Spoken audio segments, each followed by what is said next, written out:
Nek ngaten iki sampean ora diwenang ngundurke karo Petruk. Mergo sampean ning kene dayoh, aku ning kene ya dayoh. Banjur karepmu arep kepiye? Yo. Terus terang wae, Mbah. Aku ora seneng nek sampean arep mboyong wujuding pustaka Jamus Myang Jimat Kelima Sada karo Sekar Cangkok Wijaya Mulya. Mergo mestine sampean mung dadi pintos rayaning para Sata Kurawa supayane gawe ringkih para Pandhawa. Ya apa ora? Iya, ora. Lah. Saiki sampean ngaku dhewe. Dudu nang kene papan neter katigdayan. Ayo. Tak kanthi metu njaba. Janji mengko Begawan Durna ora ketok glipetik lakon mati dening Petruk antong. Dalah.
Pancrah ingkang puspita arum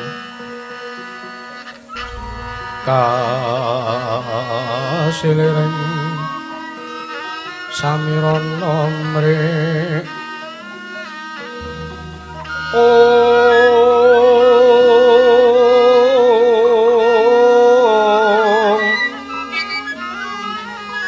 Sekar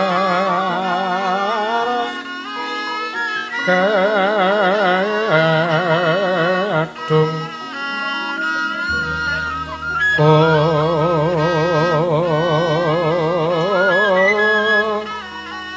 ngas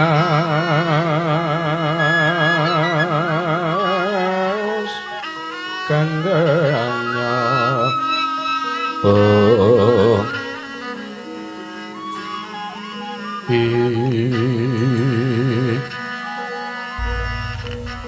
maweh para sertaning driya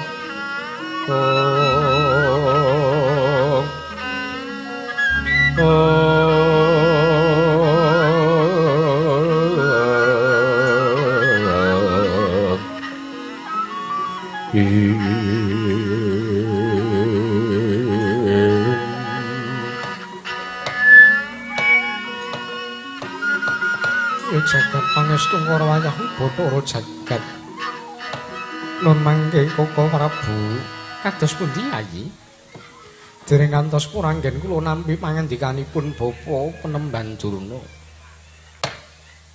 dumadakan kula kapireng ala ing sangjaning para kawula dasih bilih wonten Panakawan ingkang minggah wonten negari ing Ngamarta boten pangling menika Bagong nanging ingkang wingking menika sinten Koko Prabu Pakde Darma Kusuma aku ngaturke sembahku katur ya Pakde menapa menika Antasena heeh Pakde aku anakmu ngrandu serut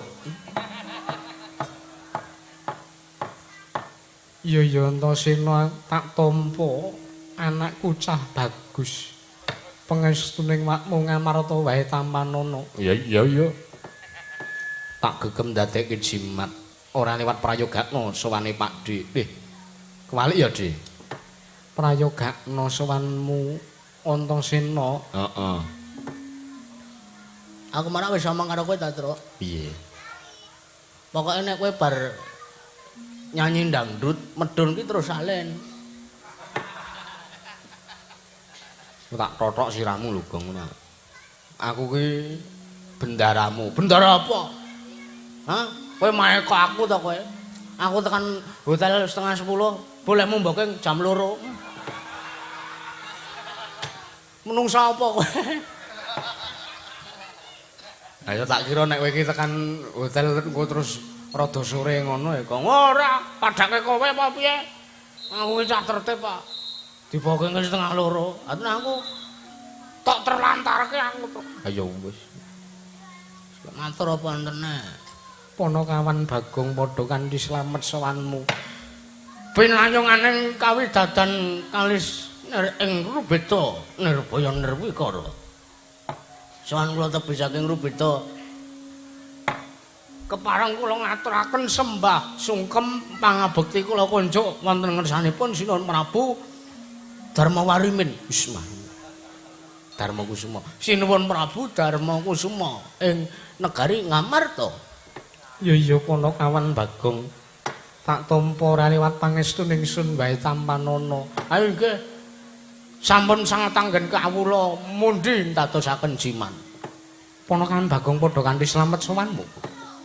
Antuk berkah pamujinipun Sinuwun Kresna. Sowan kula wilujeng nering sambikala tebih saking Rubeda. Kepareng kula ngaturaken sembah bekti kula kunjuk Sinuwun. Ya tak tampa ora liwat pangestuku wae tampanana. Nggih. Prayogakna sowanmu. Sampun mboten kirang sekeca. Petruk padha kanthi slamet. Petruk padha kanthi slamet sowanmu, Petruk. Truk didangu kana. Petruk ora melu, Pakde. Loh, kowe kuwi rak Petruk? Dudu. Aku anakmu ngrandu serut. Aku anakmu ngrandu gumbala. Lah, ketekan ponokawan loro iki sing asli loro iki. Ora sadolanan satriya-satriyanan to, Truk. Jan. Pamujinipun Sinuhun Prabu Ndarawati wilujeng sowan kula. Kowe bareng ketoprak apa piye? Nggih. Bekti kula kunjuk Sinuhun. Ya Petruk tak tampa pangestuku tampanana. Sampun sanget anggen kula pundi. Sesuk meneh nek Suwan Ratu kuwi sandangane ya sing lumrah wae. Lho. Ha niki lumrah, tumrap kula niki lumrah. Ya wis prayogakna. Ha nggih. Bagong padha kanthi slamet sowanmu. Pangestunipun Ndara Werkudara wilujeng Ndara bekti kula kunjuk. Tak tampa pangestuku tampanana. Sampun sanget anggen kawula mundi. Prayogakna. Sampun mboten kirang prayogi. Wah, caidan. Wong kucluk. Wong gendeng. Petro. Dun. Padha kanthi slamet tekamu. Antuk berkah pamujinipun Ndara Werkudara kula ngaturaken sembah bekti kula kunjuk Ndara. Ngapunten niki ngampil sandangane ingkang putra. Ora apa-apa. Akhir ora mbok sembranan. Mboten niki. Kula niki entuk teng lemarine Ndara Antasena ngendikane niki pun sesak terus kula nggo. Ya wis. Bekti kula kunjuk tak tampa pangestuku tampanana prayogana sowanmu. Sampun mboten kirang prayogi. Pakok padha kanthi slamet tekamu. Wah, Begawan Durga. Durna. Nah, nggih Begawan Durna. Wilujeng sowan kula penemban bekti kula kunjuk. Iya, tak tampa pangestuku tampanana. Sampun sanget anggen kawula pundi? Kowe iki pancen bener. Kowe sowan Alendra jangkep tata kramamu, jangkep unggah-ungguhmu. Beda karo kakangmu Petruk iki. Beda karo kakangmu Petruk iki. Liripun dos pundi? Bentenipun apa penemban? Petruk kuwi teka ngersaning ratu, Ora laku dodok mongko kanthi malang kerik. Apa ya wangun ning atase mung kawula cilik. Sik, Mbah. Sampeyan aja waton bisa ngucap aku sowan ngersane Pak De Darma Kusuma ki. Aku diwenangake ora tata krama, aku diwenangake ora duweni subasita marang sapa wae. Gandeng aku ki satriya sing jugal kewarisan, mula aku ya diwenangake sowan ngersaning Nalindra ora nganggo unggah-ungguh, ora apa-apa. Ning ra ya satrepe to, Petro. Mbok lurah kok satrepe niku mboten lho, Mbak. Mboten. Kula menika namung nuwuni dhateng sandangan kula niku. Kuluk kula anyar. Ngaten. Jarik kula nggih anyar. Kepepete laline butuh nggo mbayar angsuran mengke kula dol. Jan kowe iki rusa ora? Bekti kula kunjuk menemban. Ya, tak tampa pangestuku tampanono Petruk. Sampun sanget anggen kawula pundi? Ponokawan Bagong. Kok dhuwur banget iki. Wonten dawuh sinipun. Ana wigati apa teka sowan tanpa tinimbalan nggonmu praptaning Praja Negara Ngamarta. Lepat atur diagung pangaksami. Senajan to randhat anggen kula ngaturaken sakderengipun kula ngaturaken kula nuwun ngersanipun Sinuhun Prabu Puntadewa. Iya. Tak tampa ora dadi ngopo nggih. Sowan kula ingkang sepisan ngaturaken sembah kula katur ngersanipun Sinuhun Prabu Puntadewa. Ndungkap mongko kalih sowan kula ngaturaken sembahipun Bapak. Bapak sapa? Bapak Pucung. Nggih Bapak Semar ngoten nggih. Sowan kula ngaturaken sembahipun bojone Bapak. Nggih simbok kanastran sanipun Sinuhun Prabu Puntadewa. Lajeng ingkang angka sekawan sowan kula ngaturaken sembahipun Gareng. Ingkang sakmaki uga mboten saged sowan wonten ing mriki. Ingkang angka gangsal kula ngaturaken sembahipun anak kula. Sapa? Maka ngersanipun Sinuhun Prabu Puntadewa. Wondene ndungkap ingkang angka 7. 6. Nggih 6. 6 napa 7? Ya wis sak karepmu. 7 dikelangi siji 6. Sowan kula mboten saking kajengan kula piyambak nanging sowan kula menika namung dipun utus dening bapak kula Semar Badrayong. Nggih bapak kula Semar Badranaya nggih bapak kula Kiai Nayantaka nggih Duda Manang Munung Bojogati Saran Sari.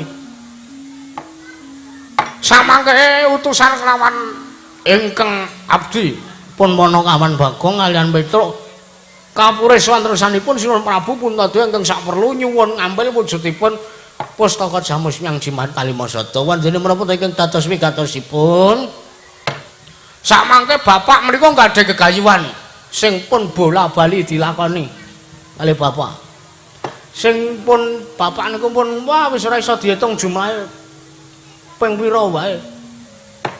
Bapak ndek gegayuhan pengen bangun kayangan. Monggo sampean nggih tartentu pun apal kalih napa sing digayuh Bapak. Bilih Bapak menika mbetahaken paseksanipun para Pandhawa.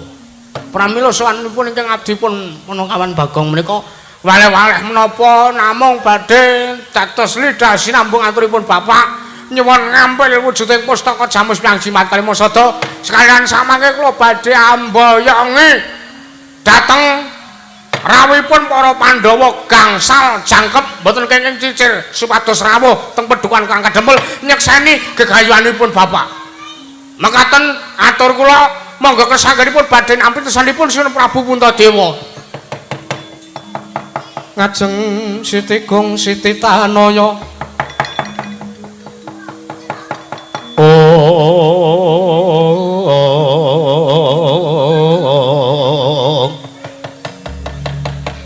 Majeng datan Masusila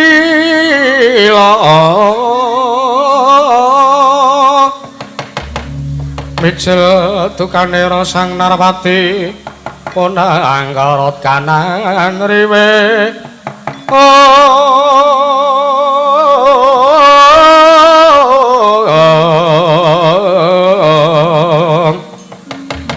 kumri wis bocah ing rawis yen sinapun marang sagedheng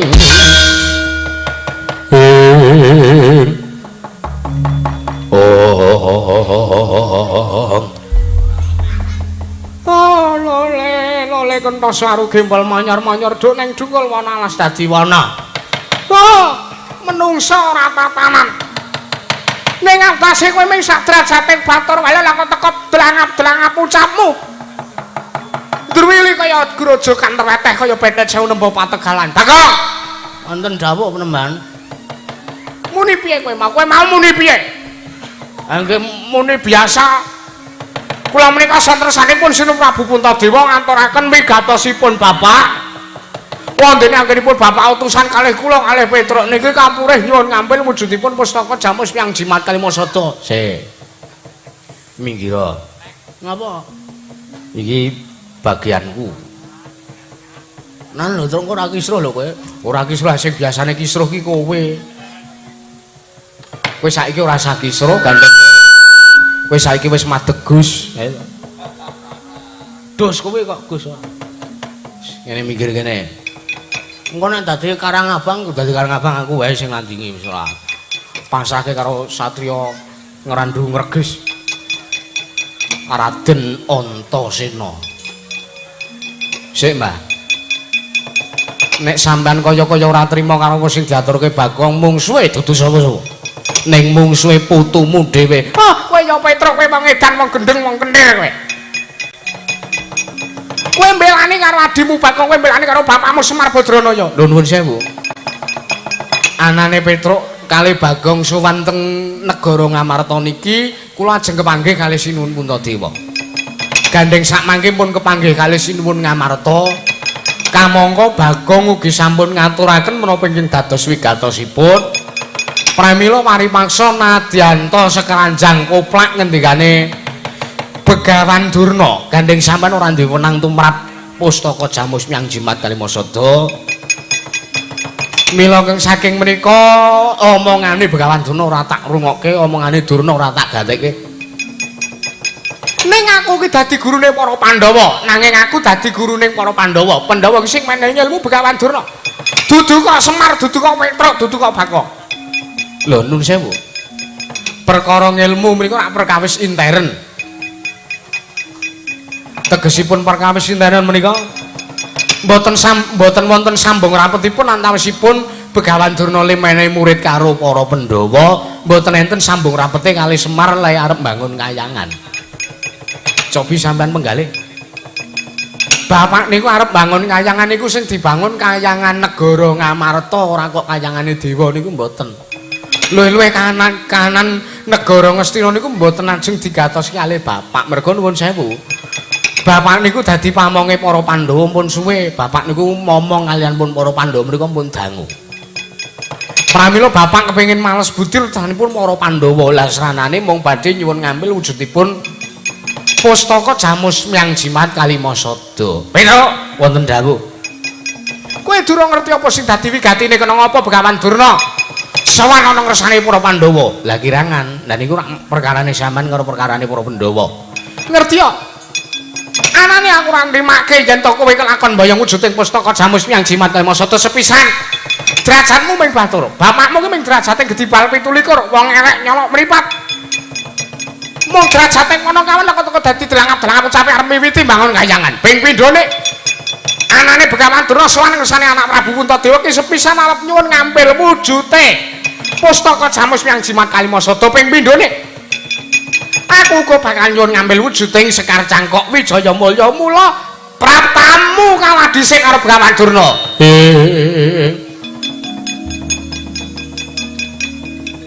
Kagiat riseng kapirang urinangkul kinempet kempet sangret laning bawana.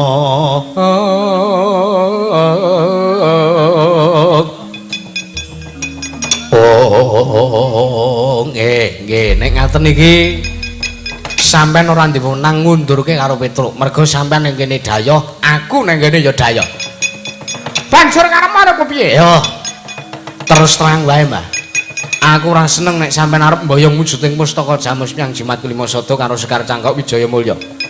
Merga mestine sampean mung dadi pinta serayaning para Sata Kurawa supayane gawe ringkih para Pandhawa. Iya apa ora? Iya, ora. Lah. Saiki sampean ngaku dhewe. dudune kene papan neter katigayan. Ayo. Tak kanthi metu njaba. Janji mengko Begawan Durna ora ketok glipetik lakon mati dening Petruk Antong. Walah.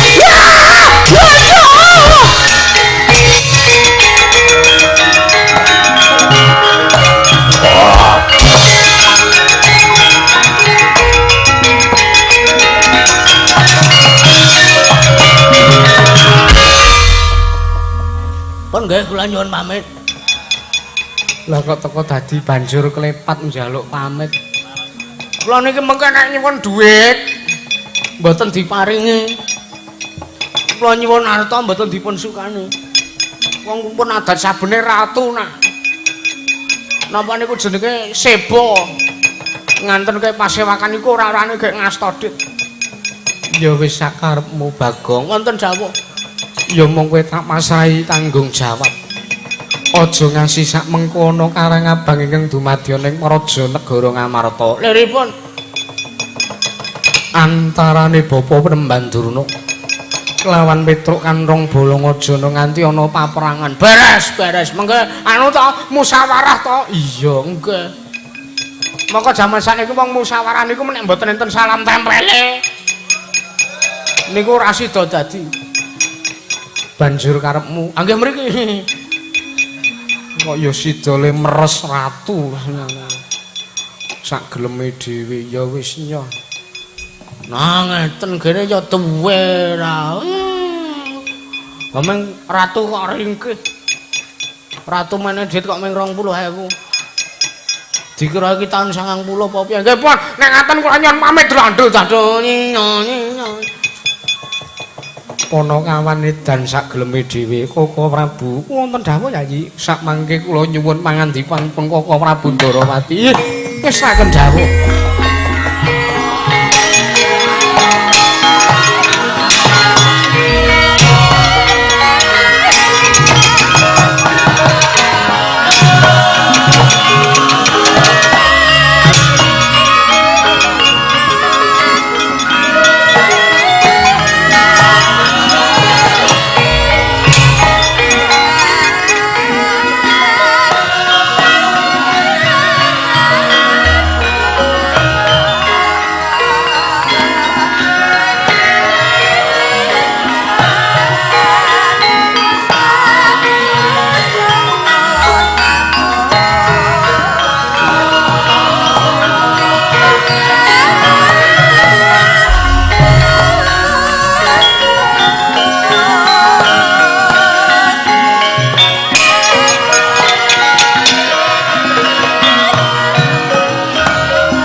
Kula kinten menawi menggalih babakan Bapa Penemban Durna anggenipun nggadahi perkawis.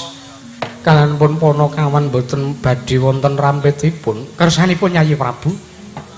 Koko Prabu, kula menika Nalendra, kula mangertosi dhateng perkawis awon lan perkawis ingkang becik. Kula saged mbentenaken perkawis ingkang kedah dipun lampahi lan ingkang kedah dipun tilaraken. Pramila sakmangke Koko Prabu, monggo sakmangke kula kanthi tumuju wonten ing Padukan Karang Kadempel. Anyeng kuyung dhateng lekasipun Kakang Semar Badranaya. Nggih nyobadhe miwiti mbangun ngayangan Koko Prabu ya jagat pangestungkara. Teka sak mangke teka semanten ingkang dados penggalih paduka Yayi Prabu Darmakusuma. Inggih. Menawi sampun tetela dawuhipun Yayi Prabu Puntadewa, kula namung kantun nderek. Inggih. Lajeng badhe benjang menapa bidalipun para Pandhawa. Mboten ketang sambung Abarcala lintang kula kanthi bidal sakmenika ugi. Lumawat alun-alun pepengkeran Koko Prabu. Ngestaken dawuh monggo kula dherekaken Yayi. Arjuna kula wonten dawuh. Marata diage bubar kang padha gantung sibuk. Ingsun nedya kundur ngedhaton nun ngestaken dawuh kepanjun pamit madal pasilan. Sing ati-ati aja kaya bocah cilik Arjuna kaya wis ora ana dawuh maneh. Purnagati ning Pananggilan. Arsa sang nata kundurang daton jeluk saking dampar sono kinaben gambaran gadhing. Kadheraken sang janing peremban jadi manggung tanggung Joko Paloro ingkang samya ngambil pacaring Prabon. Kawisna saking pandura tindak nyosang Srinarana Tolamun Srandra candrane pindha dewa kairing Widodara Widodari.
Nanging prawadya bala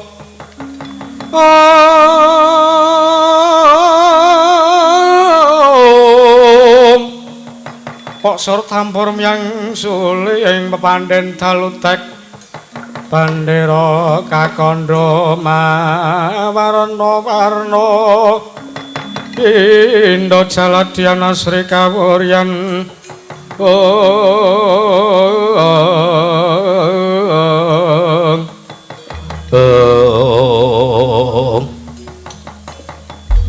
Wah, Gatot wonten timbalan padukan Kanjeng Rama animbahi dumateng praptanipun ingkang putranipun Gatotkaca Anarja wonten timbalan Kanjeng Rama samangke kula kapiji sowan kula wonten ing alun-alun negari Ngamarta wonten ngersanipun Kanjeng Rama Kyai Werkudara.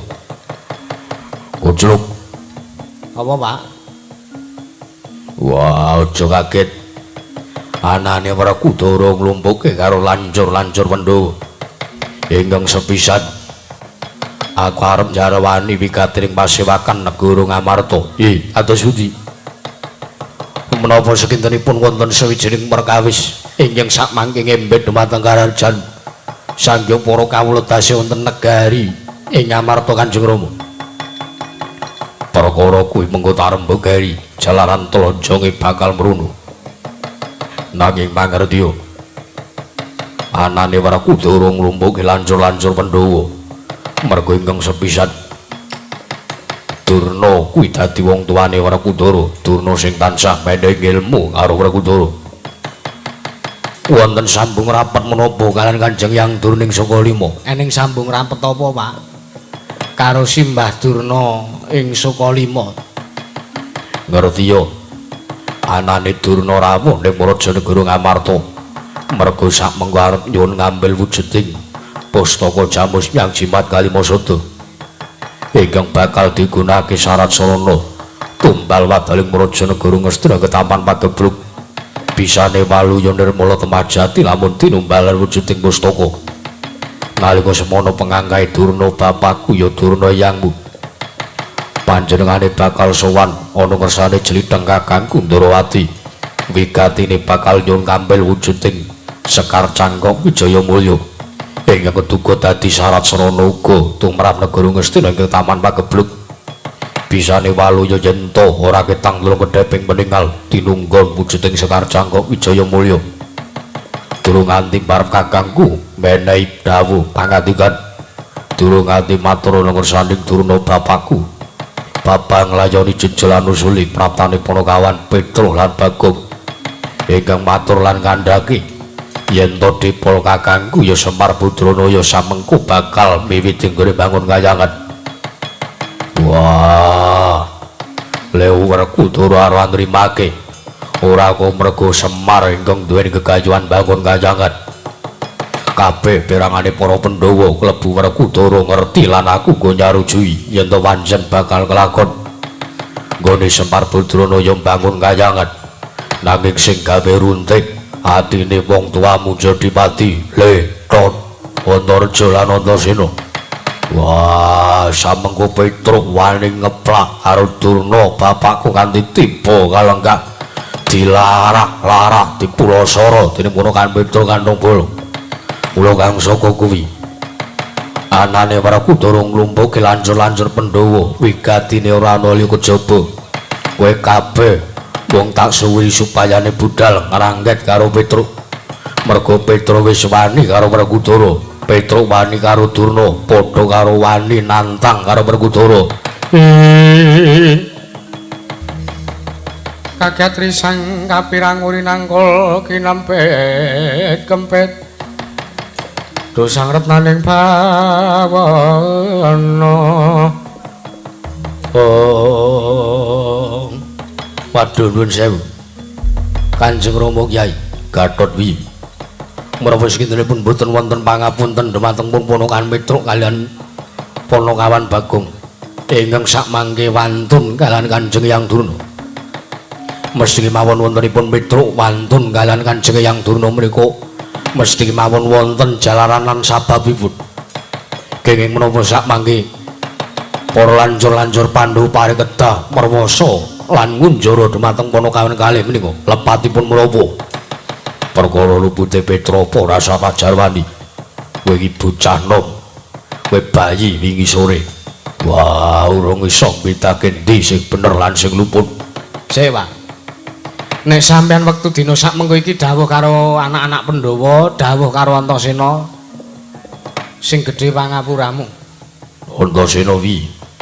Lancur-lancur Pandhawa kuwi wis tak omongi. Kakang Gatotkaca, Kakang Antareja klebu anak-anak Madukara, Wisanggeni, Abimanyu kabeh wis tak omongi. Tak ajari nek ora ngerti dodok seleng perkara aja ngasi cawe-cawe mundhak wirang tembe mburine. Lire piye? Ning atase Kakang Gatotkaca karo Kakang Antareja kuwi ora ngerteni lupute Petruk, lupute Bagong apa. Lah kok teko sampeyan dawuh karo Kakang Antareja karo Kakang Gatotkaca dawuh karo aku. Kon ngrangket Petruk karo Bagong sik. Ning kene iki aku sing ora nrimake. Ya nek pancen Bagong karo Petruk iki luput tenan. Ning nek gak, ha terus arep piye? Bener to Kakang Gatotkaca? Bener Dimas. Kakang Antareja bener to? Iya Dimas bener. Pancen ingkang prayoga mangkono. Lah saiki nek bapak arep dawuh karo anak-anak Pandhawa karo putra-putra Jodipati, saiki aku Jarwanana. Jarwanana kena ngopo kok nganti Petruk wani ngeplak sirahe Simbah Durna nganti tiba kalenggak dilarak diantemi ning. Aku ngerti kok mau ning alun-alun diantemi kok diplotrokke kathok bareng emang. Wah, itan. Gatot wonten timbalan. Antasena. Piye, Pak? Yen to kowe arep ngerti apa lupute Petruk, ya kuwi lupute Petruk. Mergo wis wani mulasara karo Durna bapakku ya Durna Hyangku, ya Durna Hyangmu, ya guruku sing menehi ilmu karo bapakmu sik. Begawan Durna ki ora mungkin kok nganti dikeplak karo Petruk nek ora duwe keluputan karo Petruk. Saiki aku tak takon lupute Yang Durna apa? kok nganti Petruk wani ngeplak karo Eyang Durna merga sengara kelakon Petruk wani ngeplak karo pepunden lha Eyang Durna kuwi derajating pendhita titele brahmana sarjana hukum kae sengara kok Petruk wani ngeplak karo Eyang Durna nek Eyang Durna ora ndek keluputan bagune mangkat ora wah kadon boten dibalan mangkat ora nuwun sewu kula boten saged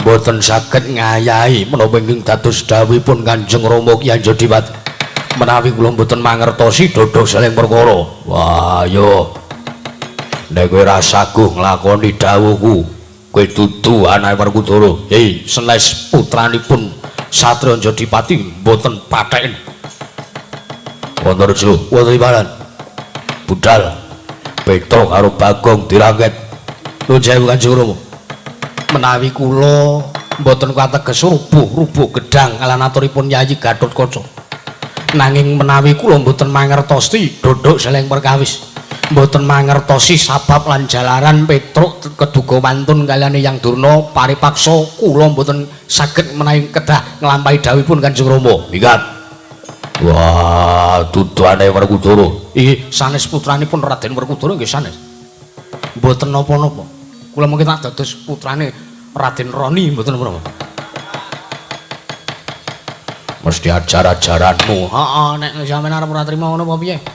Yo, tapes lek kene lancur-lancur Pandhawa wis dudu dadiane Werkudara. Yo men, ora dadi anake Werkudara ora patheken. Ora dadi anake Bapak Antasena Gatotkaca karo Kakang Antareja isih iso urip. Ora dadi anakmu, aku wong telu isih iso urip. Wah, edan. Kowe ora gelem ngewangi Durna bapakku aku dhewe sing ngerake karo Petruk karo kula.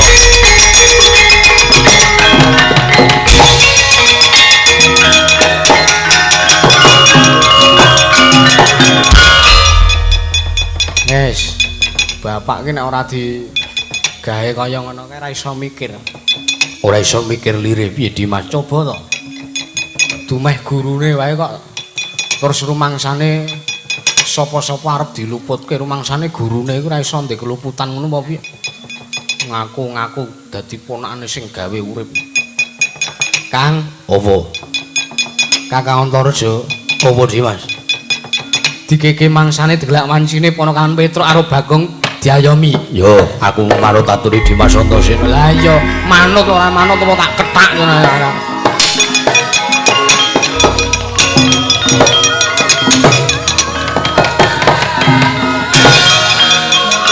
Wah, kangen aku kendangan.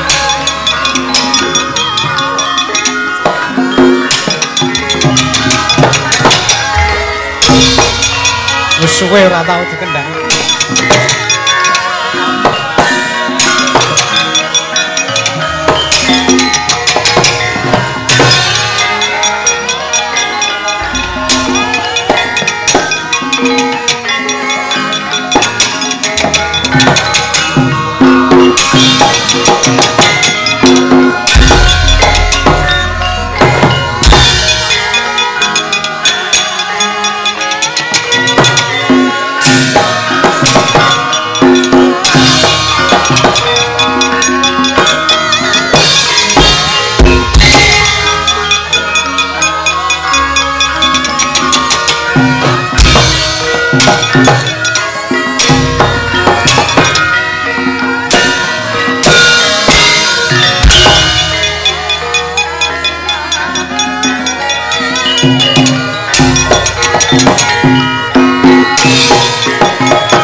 Kurawa sesumbar mawalindo bumi gonceng kumalotra kuntur katok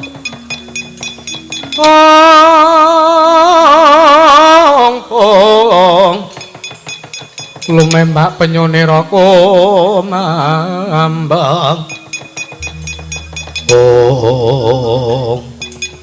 wala menungso ora tatanan ora pangling sing adang ning ngarepanku Gatotkaca Siwa Surta Yudha wawamu cetha kowe wis ngilangi Subasita lan kowe wis ngilangi tata krama nang ngersaning wong atuwamu Parasata Kurawa aku ngerti oleh Kurawa padha dampyak pacak baris mergo arep gawe kisruh negara Ngamarta ingkang disababake saka Durna ingkang dipulosara dening Petruk wah menungso ora tatanan apa kelakonan ning kene marganing patimu kowe lancur Pandhawa kudune kowe ngewangi karo Galandana nganti bapakmu ya kuwi Werkudara saiki ngrombong dadi rombongane Parasata Kurawa ngombyongi karo Eyangmu Durna ora gagas nek pancen Durna luput Gatotkaca sing ora nrimake babar wowo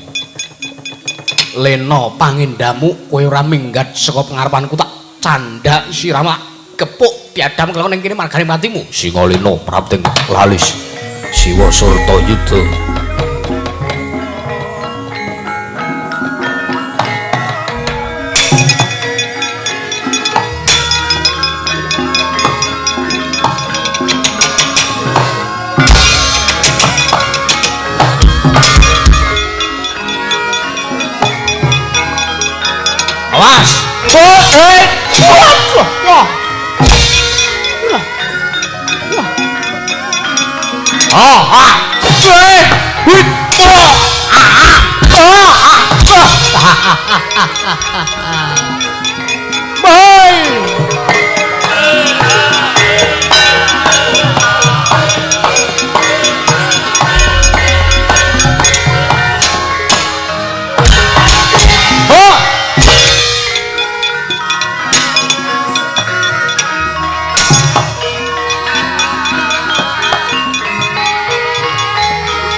awas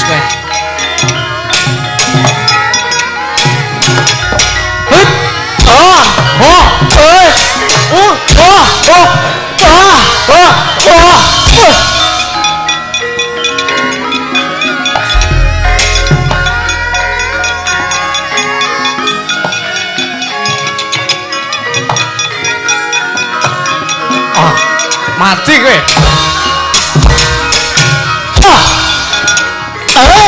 mati kowe sambato karo wong tuwa arep wani kowe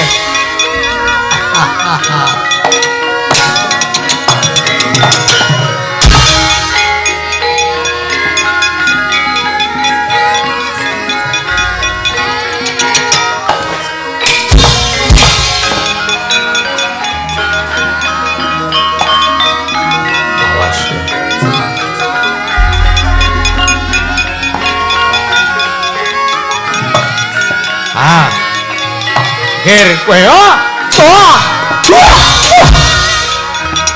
ayah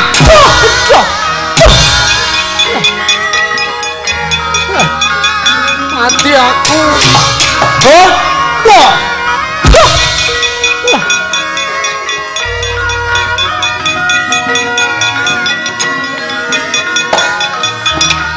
ayah hit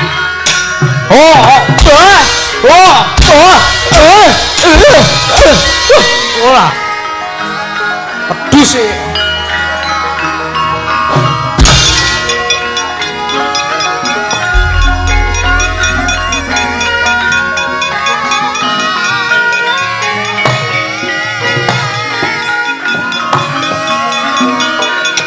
biar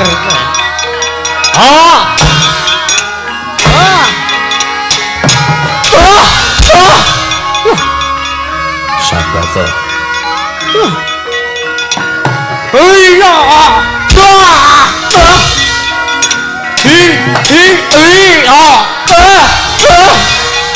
Iya.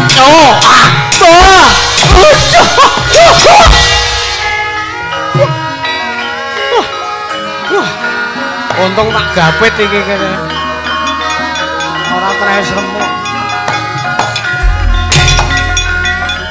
Teles e.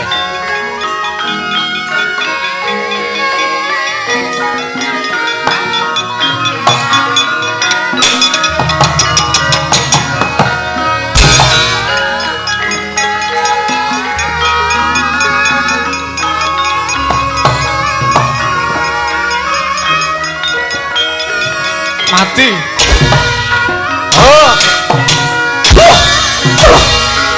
Iya. Oh. Ayah.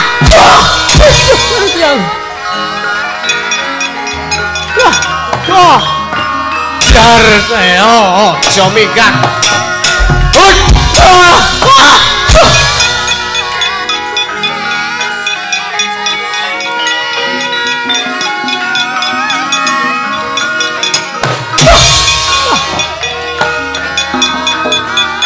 Ngelu ndasku sik.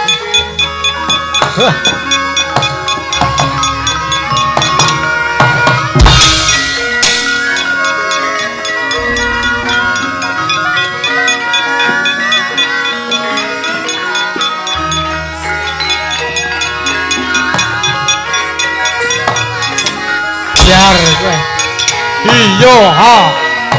Ah.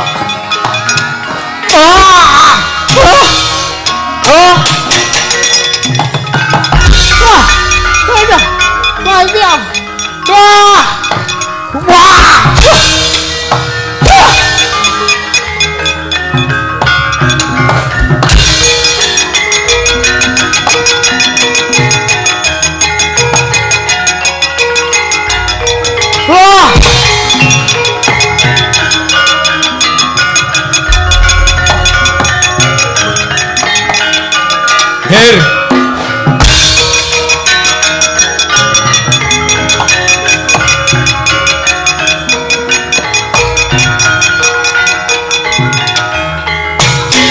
Menungso ora tatana.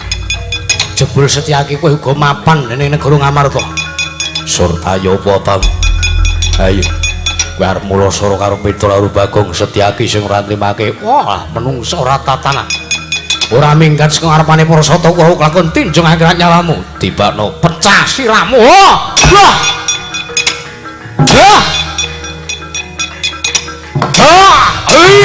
Kene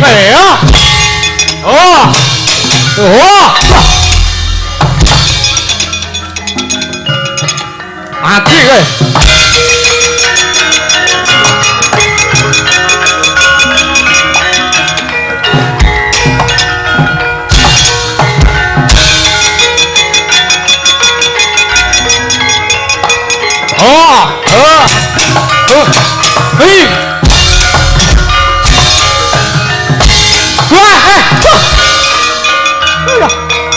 Menungso ratatan.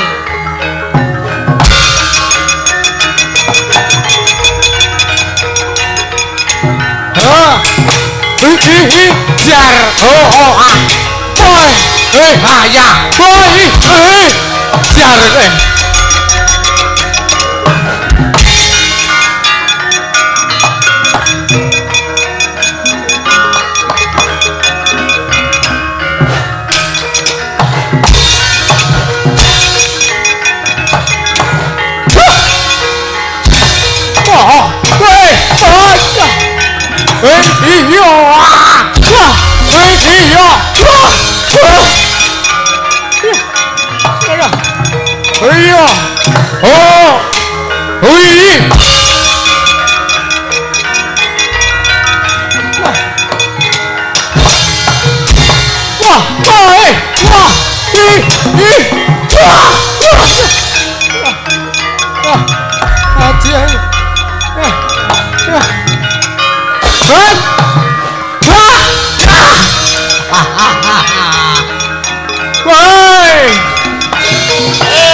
Mati kowe.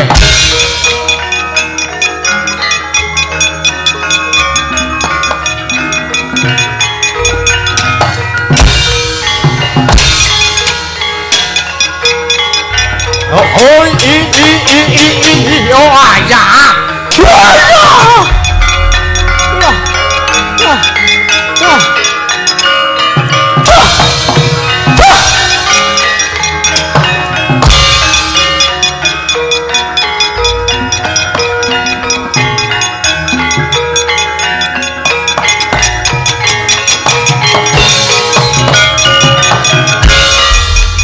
Edan.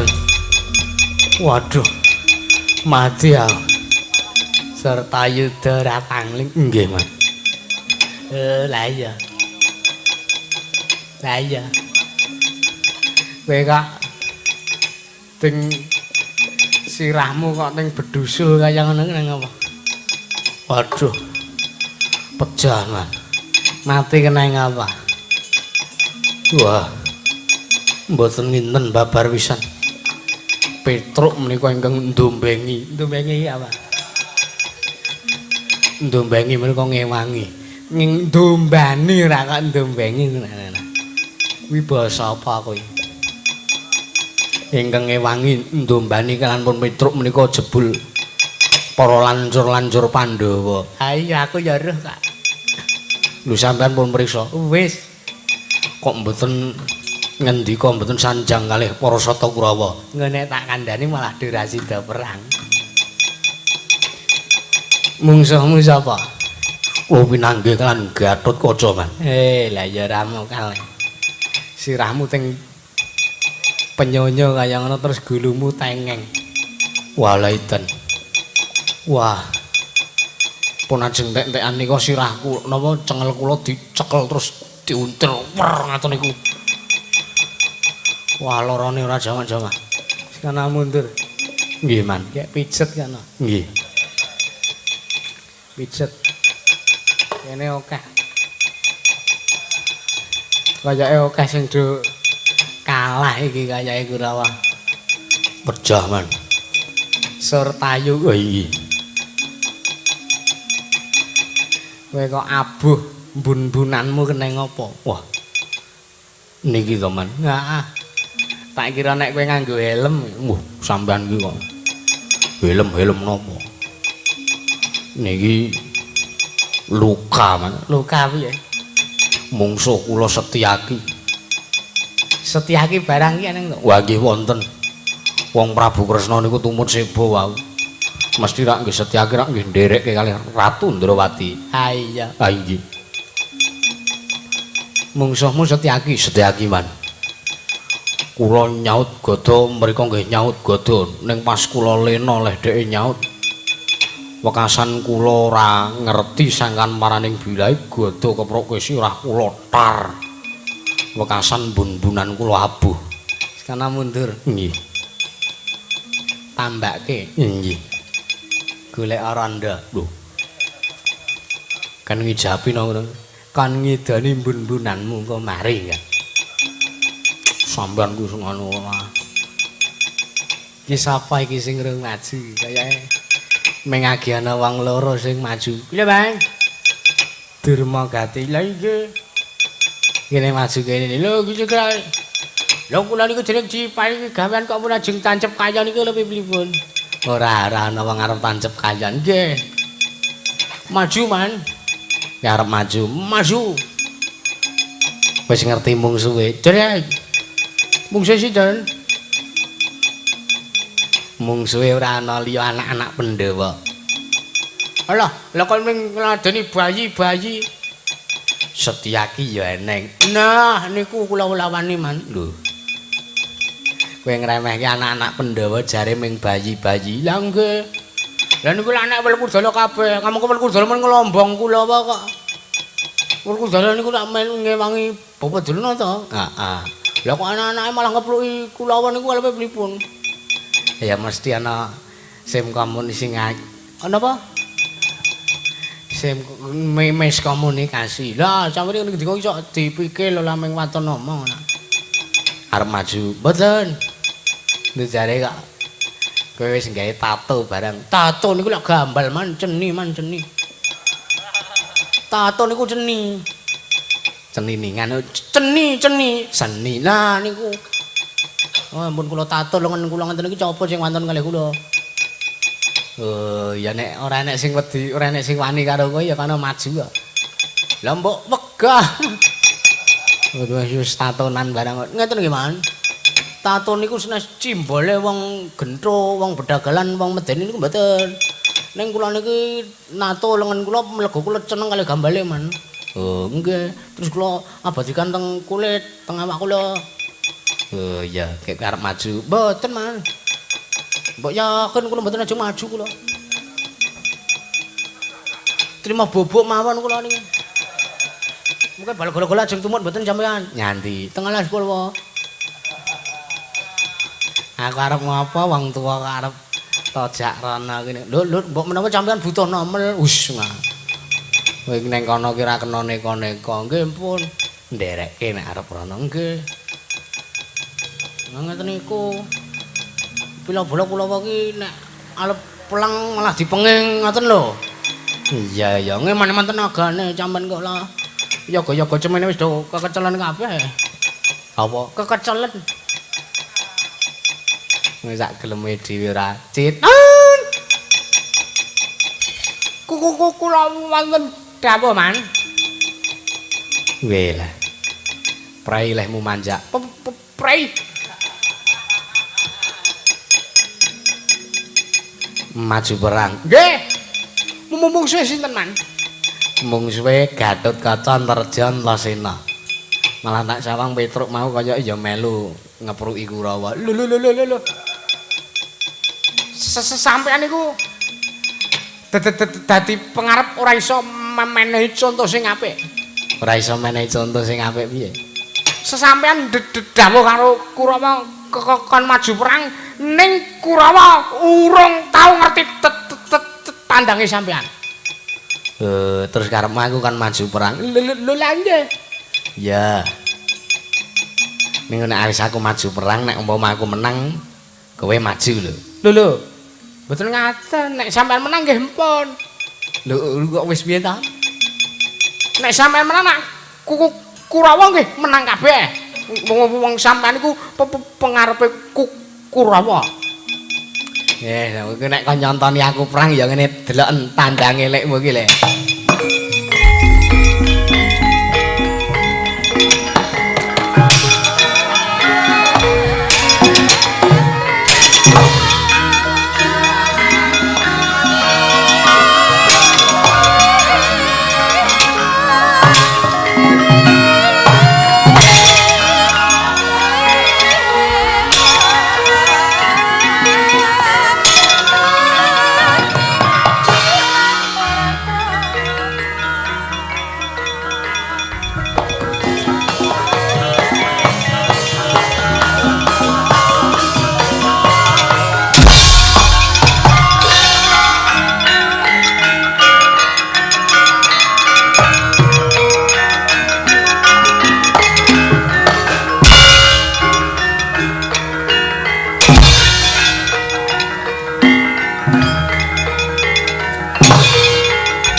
Ning dalan akeh wong mati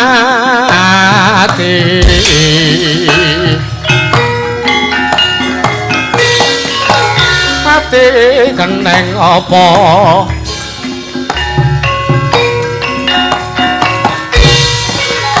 mati dikaninggaya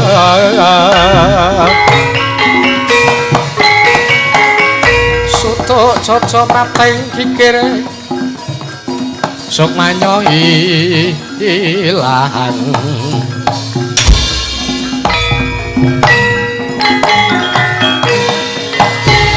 Raganyo terus kalinteng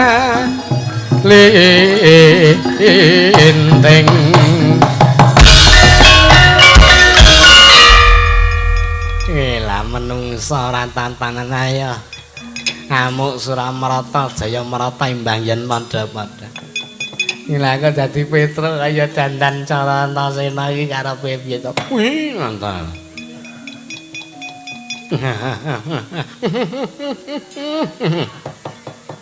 Gila Cit non delok ana wong edan ngene tandangi man ana patih maju perang ana ayo palaran kok cakepane wong ngiris kopat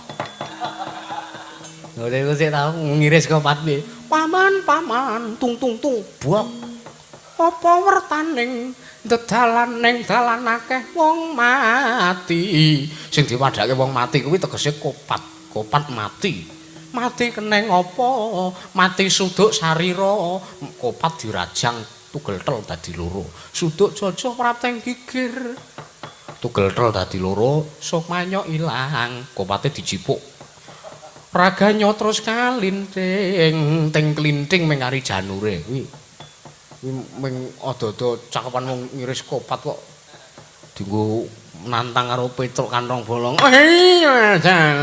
jalan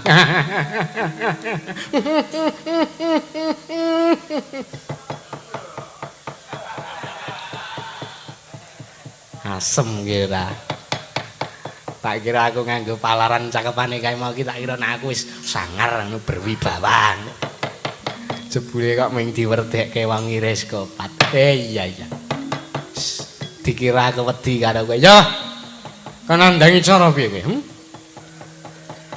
nek mancu wae mung saku apa dikira aku wedi karo dapuramu iya wah kok ya lena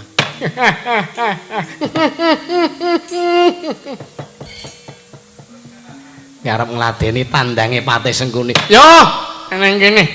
Petruk mungsuh Patih Sengkuni.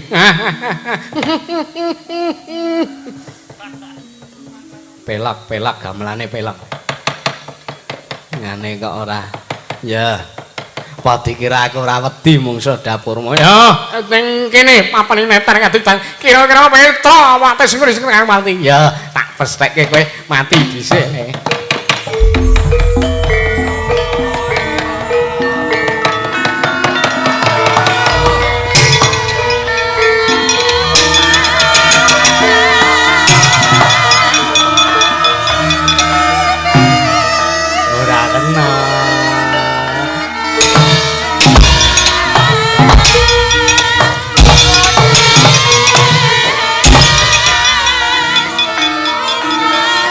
Ngene iki lho nyambut gawe iki.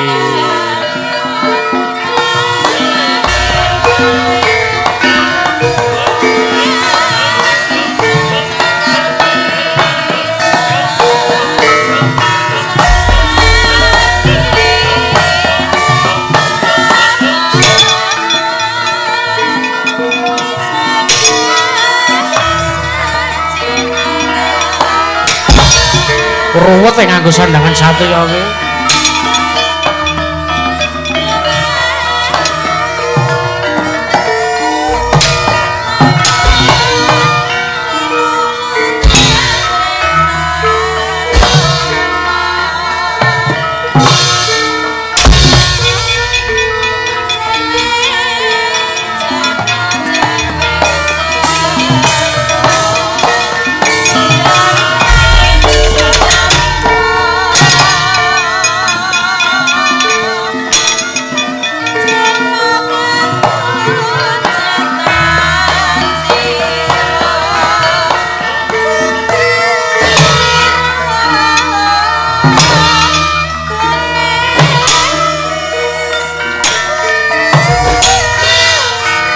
Bisa ngantem ora jane ya.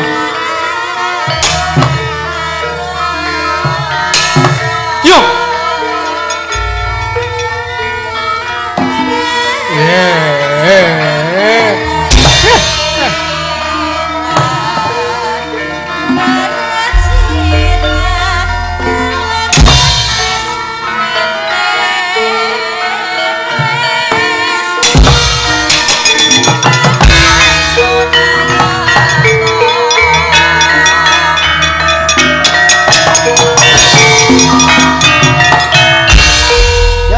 Dibeset aja sik. Beset piye kok gedang ora. Ayo. Yo ngalah yuk iki. Nah iya. Ora manut senengane ora sampean dadi pengarep kok ya ora. Aga jati cethati. Ora cethati apa? Dadi pengarep kok senengane sak geleme dhewe. Kurawa ki diajari sing apik-apik ora kok ngajari ngisruh negarane wong. Tak giyeng. Alah giyeng. Alah giyeng. Sengkune karo aku dhuwur aku aku njuk ngapura. Wis dumuk-dumuk nerancak karo wong tuwa ora. Sampeyan iki dadi pengarep dadi patih iki sing iso mene patuladan sing apik. Ora kok sak geleme dhewe. Terus nek ceklek gapite aku ora tanggung kok men. Mangsane apa? Tak ijoli gapit pring. Wah. Pring. Heeh. Mangsane apa? Patih kok sak geleme dhewe ta. Giyang-giyang aku ngono. Petra aku njuk ngawur, aku njuk bali ora. Iya. Werkudara kan, Werkudara kan. Mah ngewangi arep diapur murasane apa? Iya Petra aku gong abi-abi. Tahan wae.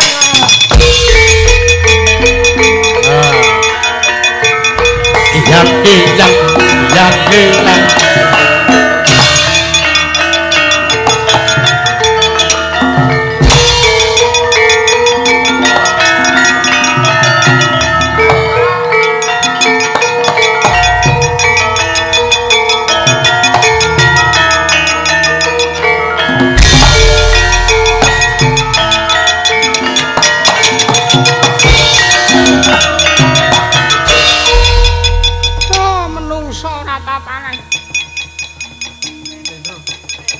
Werkudara.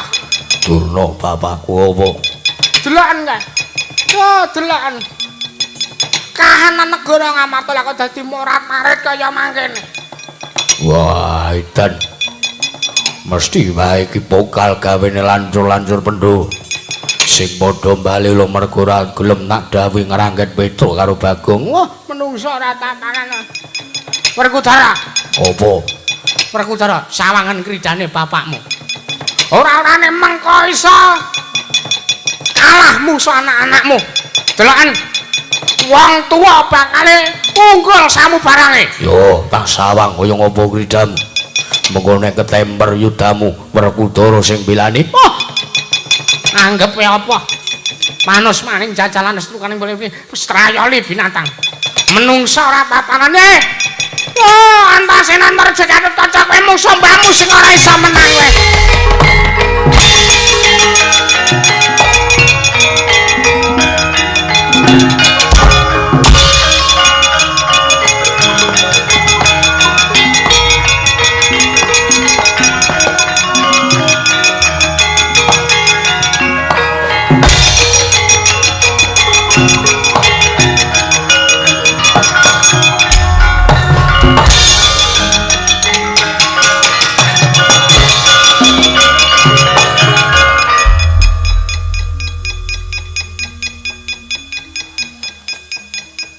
Satu mulut saya yang kiri dan kanan. Mulut kok kiri kanan lah. Mati aku, mati tenan iki. Aduh.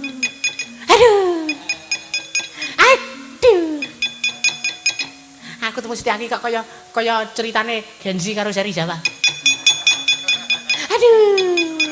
Aduh, sepelan lawas iki.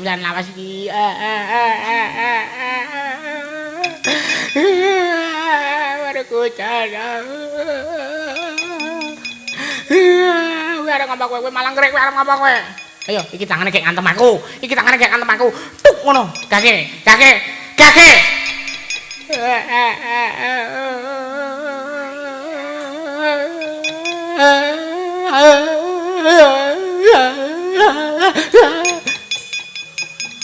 Wong tuwa apa bocah? Wong tua. Wong tuwa ketemu sing luwih enom.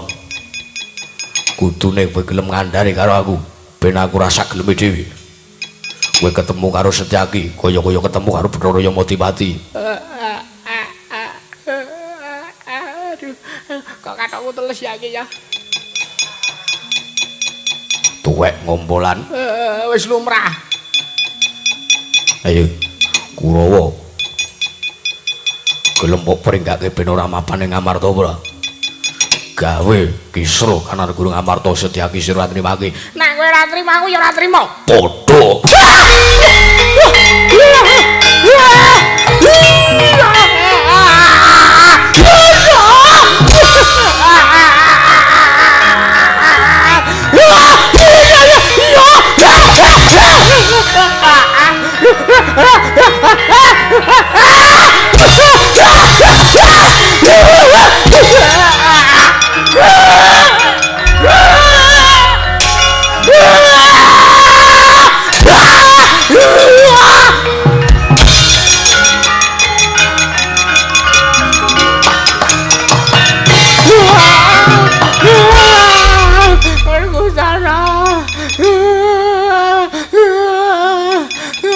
Aku batu lo ngene. Aduh.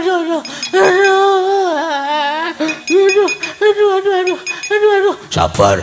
Iya. Sare. Sare, turno bapakku sing sare.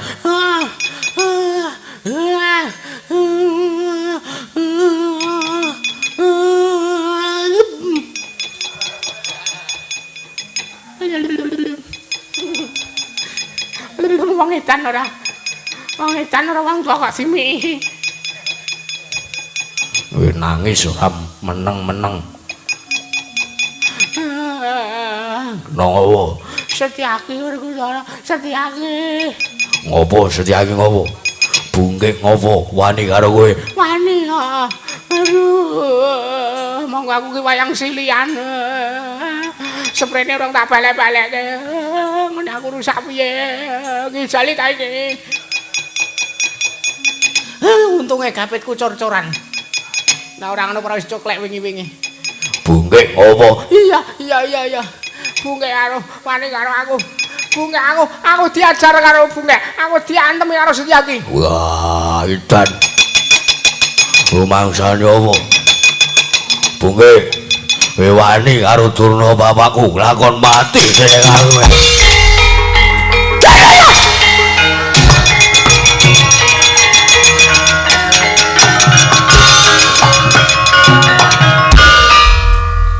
Setan ora. Werkudara. Oh, Ya bener kowe melayani Bungkek, kowe melayani Setyaki. Aku terus tak banting sak keleme dhewe.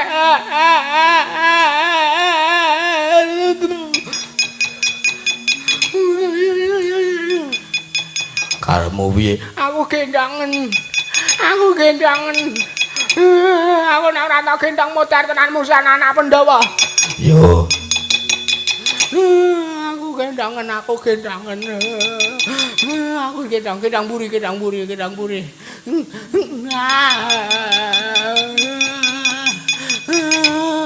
Setyaki duyak. yo. Rumangsane apa? Anak-anak Pandhawa do gleleng-gleleng tumae kowe ngewangi aku. Aku iki dikeplak karo Petra kok aku ora tau pelan-pelani.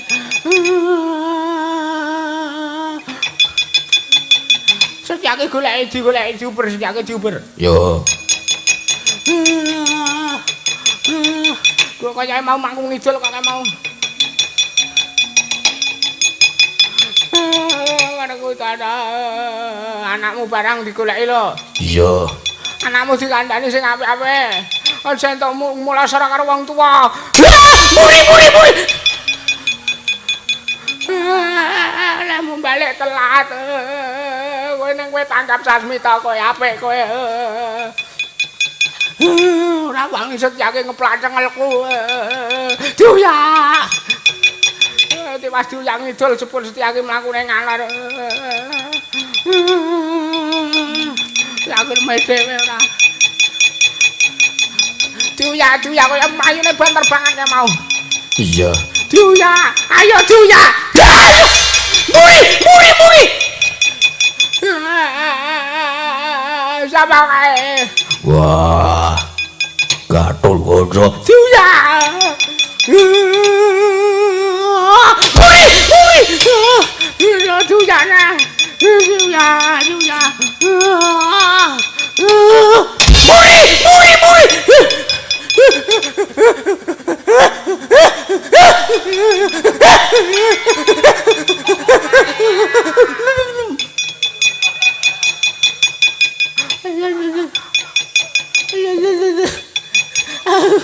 Aku meneng nek Mbak Susoni.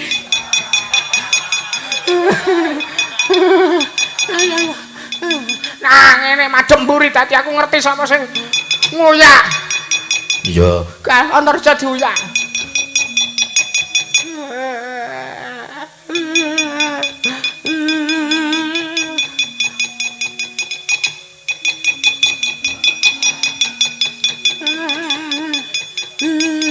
Werkudara hop. Apa? Aku krungu krusek-krusek ngono. Krusek-krusek apa? Mbah. Nang nggon woh-woh. Ayo wis maju wae lah. Werkudara hop. Ngopo? Krusek-kruseke ngetut awake dhewe.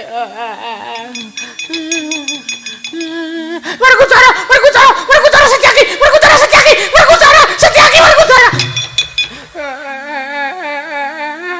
Telat kowe wis minggat Setyakine.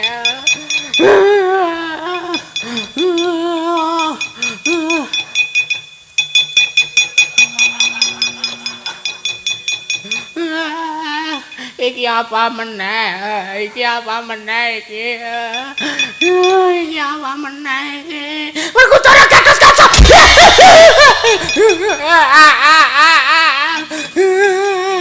Kadang kaca wis kelakon ngeplake mau.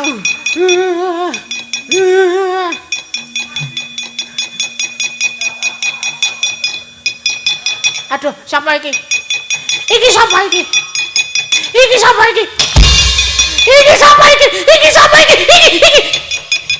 Sopo? Mbah, kudungan kresek. Kudung kresek. Mongko nganggo mantol. Duya. Wah, kocluk. Kocluk sapa? Antasena. Duya.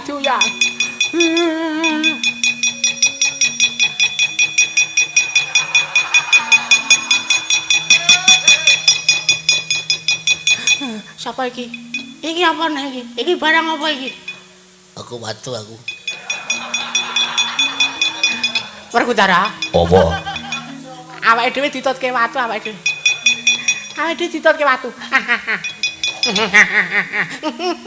Dipelani karo watu. Mbok menawa iki pusaka kadewatan iki. Yo. Apik. Sik kok watune kok iso ameng ya?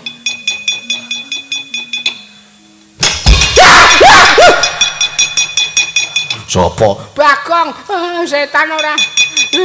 Duya. Iki kok bocah-bocah kadho sak kleme dhewe ora. Antarja ning mburi. Duya. Gadot kaca.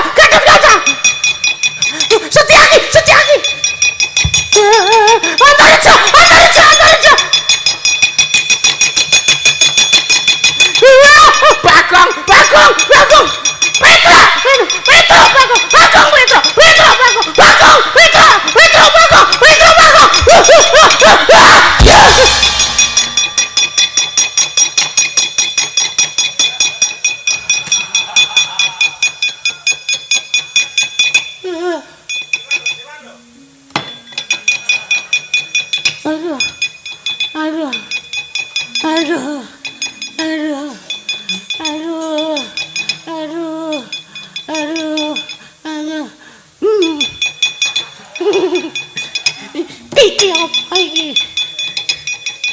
ngono sampean digendong Werkudara aku iki.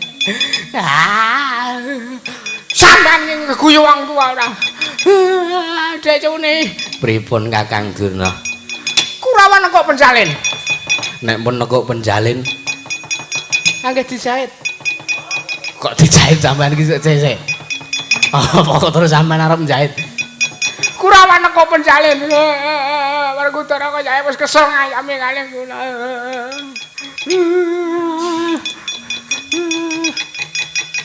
Makane, Mbah, sampean dadi pendhita ku sing jujur wae. Ora gawe apa jenenge yane ya. Heeh. Weh, kowe ya padha dene le cangkem elek, Deng. Kok yane yana ya wah. Kemangsane apa?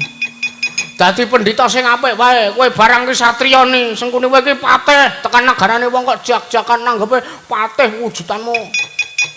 Aku njuk ngapura. Aja njuk ngapura, aku njuk ngapura harus mesti anu ngamarta kae. Negara ngamarta dadi kaya ngene kanane mergo dapur-dapurmu iki. Menungsa rupane kaya dares kok diopeni. Panjenengan mriku sesembahan kula. Panjenengan mriku eyang kula. Menawi mboten saged nggadahi patuladan ingkang prayogi sak mboten-mbotenipun sampun ngantos damel rusuh kawontenan negari Ngamarta. Iya.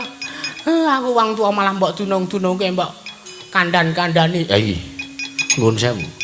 Kula wantunkan panjenengan mriku awit panjenengan nggadahi kaluputan. Iya. Aja. Wong kula arep kukur-kukur kok aja. Piye, Mbah? Kayake kowe bose. Ah ya aku. Sing duwe gamelan ya aku Mangsane apa? Sampeyan tekan negara Ngamarta ora kena gawe kisruh. Ora. Petruk karo Bagong ku ya wis men. Arep nyuwun ngambil wujuding pustaka Jamu Hyang Jimani Masada ya wis ben wong sing butuh kakekne Semar ora kok Petruk karo Bagong dhewe.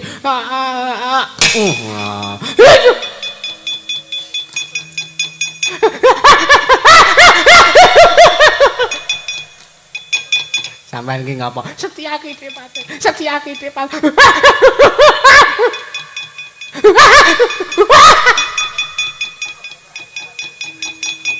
Kethek anyaran kaya iki.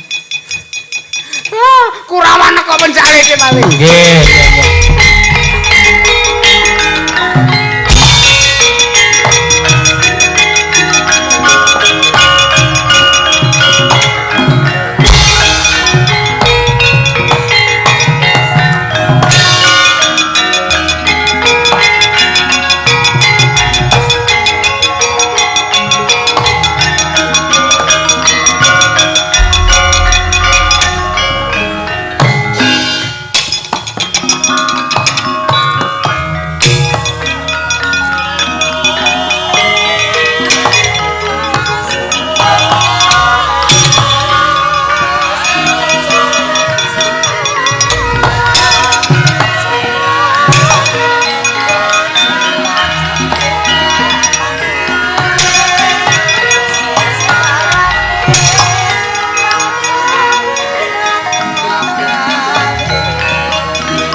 Dadi lamun katututan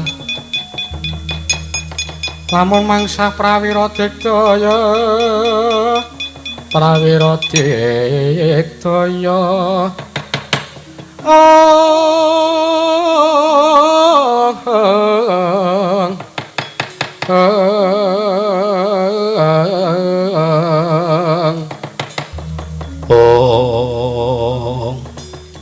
piye sampean nglabuhi angkara murka entek-entekane ming kewirangan dhewe. Ha ya ta? Bayi ngerti apa kowe? Lho, ora kok perkara bayi ngerti apa, nyatane manuver iki mau sing gawe aku. Durna nganti nekuk penjalin lho, kepesing-pesing le mlayu. Ben. Ora kok ya ben. Sampeyan iki kepeksa. Sampeyan kepeksa asline. Muni ya ben ning atine ora sah ngono ya to. Muni ya ben ning atine ya wis ngono to. Hati-hati. Aku mung weling, Pak. Aku mung weling. Aku ki ora menging bapak meguru karo sapa wae. Ning wong meguru kuwi mung nuhoni marang paugraning tembang. Lamun sira, Pak. Angga guru kage. Amilia manungsa kang nyata ingkang becik martabake. Dadi wong arep meguru ki kudu dipilah lan dipilih. Bayi urung tau meguru. Reka-reka ngandani wong tuwa sing wis kulana meguru. Arep nyandi kowe. Uyuh. Nengane ora. Kang, apa Dimas? Iki Pandhawa padha prapta ning Karang Kadempel. Yo, karepe Dimas Antasena, aja ngasih suwung, Kang. Bapak lagi wae kae. Kaya arep sumusul ning Karang Kadempel. Wah, lho. Negara Ngamarta aja ngasih suwung. Lancur-lancur Pandhawa supaya ning ngrondane kan negara Ngamarta, Kang. Yo, aku manut Kang Dimas Antasena. Ayo.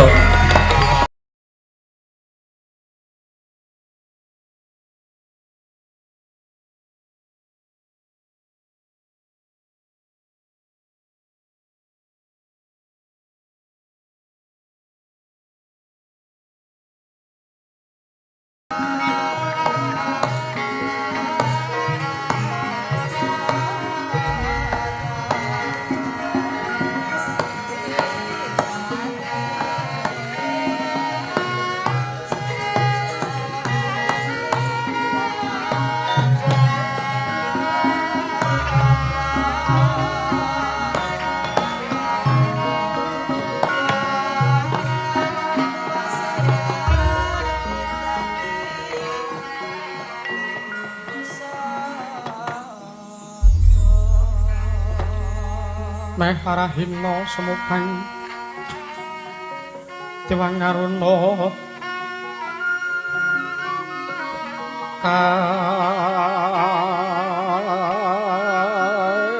adinetraning uga rayapo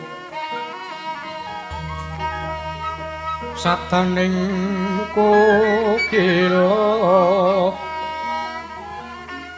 paring kanegara saketara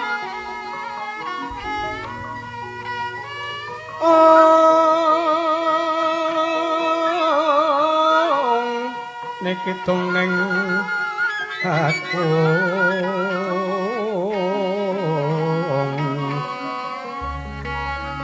ler wowo sing pini panca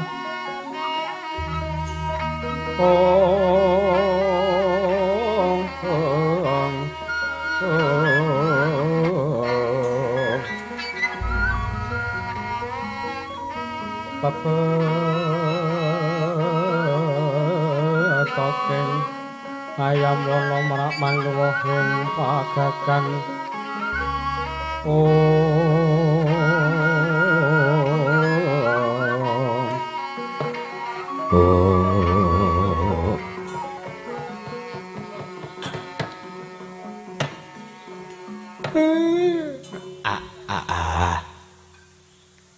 Bekek sak tulita mel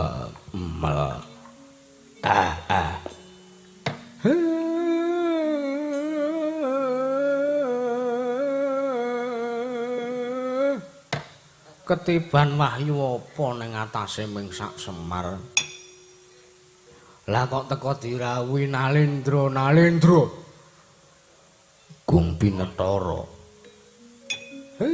sinuwun Puntadewa jangkep Pandhawa gangsal cacahe senajan ta ora kamot ning pendhapa padukuhan Karang Kadempel. Muga-muga sinuwun Puntadewa rawuh mrene iki arep mbongkar pendapaku sing ukuran 4 meter kali 4 meter iki. Banjur mengko diganti sing saka gurune ukuran 45. Gedhuwuren ya men. Ngaturaken kasugengan karaharjan lan kawaloyan rawuhipun Ndara Puntadewa kalih Sinuwun Kresna. Sinuwun sewu-sewu kaluputan ing Darma Kusuma aku tadah wadana Kakang. Wondene sawane Puntadewa mung nuhoni kelawan apa kang dadi pepintaning Kakang Semar Badranaya. Ingkang rikala semana wis ndak tampa atur pangandikamu lumantarat majamu Bagong. Ingkang mbok utus minangka dadi lidah sinambunging Kakang Badranaya. Kakang Blokasuta blakotang terus tanganane Puntadewa prapta ning Karang Kadempel iki mung merga sangka bombong sartane melu seneng. Merga Kakang Semar duweni lekas ingkang sak temene luhur yen to kasembadan apa kang sinedya mesti bakal sumrambah dayane tumrap sagunging kawula dasya ning Marajanegara Indraprastha Kakang. Mula ndak kira ora bakal ngaturke wigati apa-apa meneh kejaba wigatine wis diaturake dening Panakawan Bagong. Puntadewa uga bakal nduweni lekas sartane aku kepengin amales marang budine Kakang Semar Badranaya ingkang sak temene wis gedhe lelabuhanmu tumrap para Pandhawa Kakang. Semono uga aku Kakang Semar ora keri padha kelan apa kang dadi pangandikane Anjing Prabu Darma Kusuma. Jernyatane Kakang Semar kuwi sithik akeh tau tate momong, tau tate ngudang marang Kresna ya marang Narayana. Mula sinengguh ratu ya menungsa ingkang ora nduweni rasa tepa slira yen to Kakang Semar kepengin bangun kayangan nanging nata Ndrawati ingkang uga minangka momongane Kakang Semar Badranaya ora sak biyantu ngersani Kakang Semar. Matur nuwun, matur nuwun. Wau pun diaturke kalih anak kula Bagong. Mbok menawi sampun sowan teng negari Ngamarta. Bilih kula mbetahaken syarat sarana inggih menika wujudipun pustaka Jamus Myang Jimat Kalimasada. Menika ingkang sepisan. Ingkang kaping pindho. Ingkang kaping pindho kula nyuwun syarat sarana wujudipun Sekar Cangkok Wijaya Mulya. Mbok menawi Bagong mboten matur perkawis menika. Ora Kakang. Lah ra apa? Bocah ki nek sing dieling-eling mung wedokan. Banjur lali sak kabeh-kabehane. Mboten napa-napa. Bakune sampean pun dugi mriki kula pun seneng, kula pun marem. Kawula cilik ditinju. Ditinju ki dikapake. Ditinju niku ngeten. Kuwi ditinju. Wah, sampean mesti sok nonton Krisdon. Kula dirawuhi para nayaka, para ratu mriku pun seneng banget. Saya meneh nek dibantu gegayuhan kula sinuwun. Pemara rengos pamyo ngambrengen. Kadhe karananing kasmose yaning marga hamalatku. Tumiring sang kondo wastrat mojo lengleng lalu anglati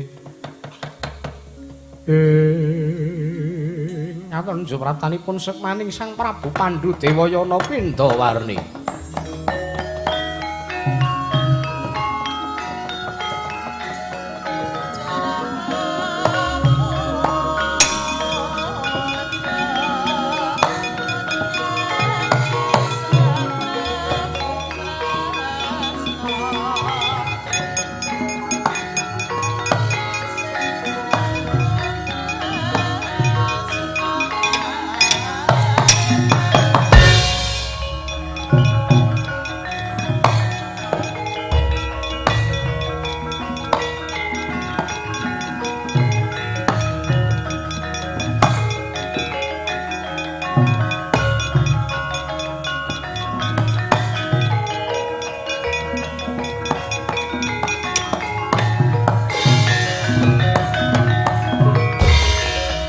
Rido mawara mangawu awara-wurahan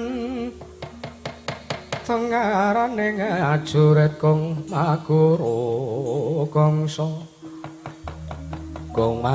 gongsa tetakadya butula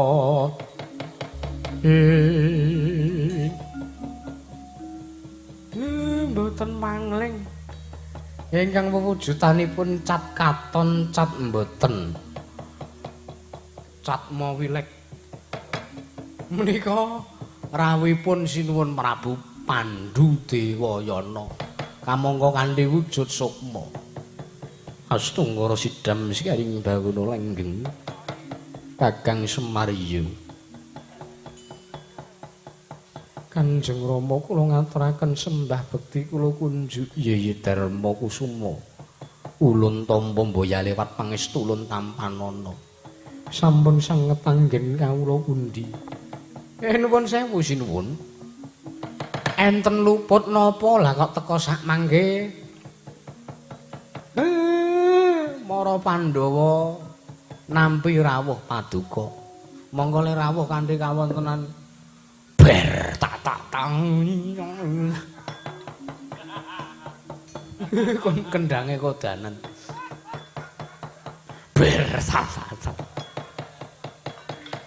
Semar aja clemungan atur muparat anane Prabu Pandhu prapta ning Karang Kadempel yektine aku mung arep ngelingke kelawan jeneng para Kakang Nayantaka kowe iki wis dadi abdining para Pandhawa seprana seprene wis mataun-taun wiwit para Pandhawa isih kuncung nganti saiki gelung wiwit para Pandhawa isih jlabrang nganti saiki isih malang campang kowe lah kok teko dadi duweni patrap ingkang mulang sarak Semar nuwun sewu patrap kula ingkang pundi sing murang tata patrap kula ingkang pundi ingkang kula damel kuciwaning para Pandhawa kula niki ikhlas nuwun apa yana jamak lumrahe kowe mung drajating batur gedibal 17 kowe wong elek nyolok mripat kowe iki mung wong loro saudon telu saurupan kowe iki ming drajating Panakawan lah kok teko dadi delangap-delangap ucapmu kowe arep miwiti nggonmu mbangun kayangan Semar menungsa apa kowe tak kira ora ana gunane yen to Pandhawa ngopeni menungsa kang kaya kowe ingkang ora cetha jlentre uripe kepiye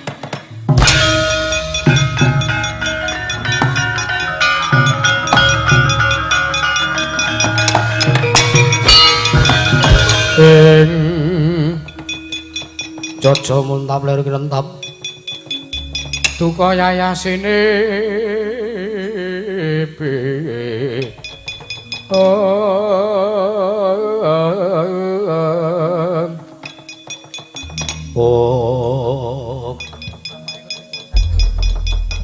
menungsa ratatan sapa kowe panjalmaning mungsuh ingkang keduga wani mimbo Mindha warna sukmane Kanjeng Rama Prabu Pandhu Dewayana menungsa ratatanan manus manjajal Janaka kowe ora duwe tata krama tumrap wong atuwamu ngadeg jejeg ning ngarepe wong atuwamu yo ning ngarepe Prabu Pandhu tak kira ora sejatine sartane ora bakal kelakon apa to kang dadi aturmu sing mangkono iku mau ora-orane yen to Kakang Semar murungake anggone mbangun kayangan menungsa ratatanan metu njaba duduran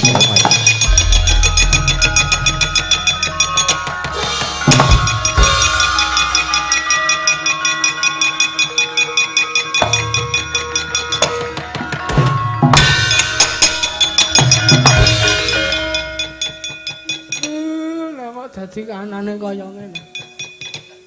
Bagong mau pundi? Wae. Notasi. Drang ro ro ro ro ro ci ci ci ci ro ro ro ro nem nem nem nem nem nem nem nem lu lu lu lu nem nem nem nem ro ro ro ro ci ci ci ci lu lu lu lu ro ro ro ro nem nem nem kung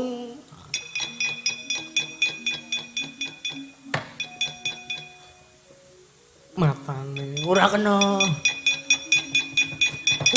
nuwun sewu sampeyan kedahipun saged nyumurupi kanthi permana jati mong pancere sanu playon ki lho Mir ha iya iya disampah